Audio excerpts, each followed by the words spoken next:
There has been all kinds of talk about the vacant roster spot for the Boston Celtics, and they really are running out of options. Andrew Bogut appeared to be the simplest route, but he is now with the Lakers. More and more small names are dropping out of the market, and it feels as though the Celtics have no interest in any of them. Training camp and the preseason is just around the corner, and the Celtics have enough continuity issues as is. The next name in line to speculate about is now Jahlil Okafor. His start with the 76ers has been about as disastrous as anyone could have imagined, and it was recently reported that the 76ers are seeing if there is any interest from the league. Danny Ainge cashed in his top assets, but he still has all kinds of draft picks.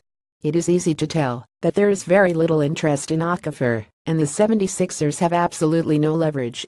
If Ainge wants Okafor, he knows he can go out and get him. The problem is that not many people believe anyone wants Okafor right now. The biggest problem is that Okafor has always been lacking with the defensive effort, and that is one of the biggest red flags for Stevens. That being said, they have one of the most uncertain front courts in the NBA, and why not take a chance on a once-top prospect that many believed had elite potential on the offensive end? The Celtics do not need this last roster spot to have any kind of role. Stevens already has plenty of players that he needs to figure out, and that makes this list spot as low risk as possible.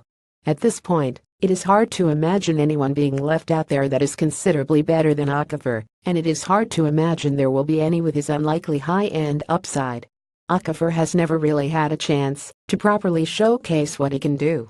The problem is also that Okafor will have to be a lot better to get noticed on the Celtics than most teams, and it feels a lot like a useless addition. For me, if the Celtics can get him for an inconsequential draft pick, then why not use the last roster spot on something that could surprise a lot of people, rather than another garbage time bench warmer?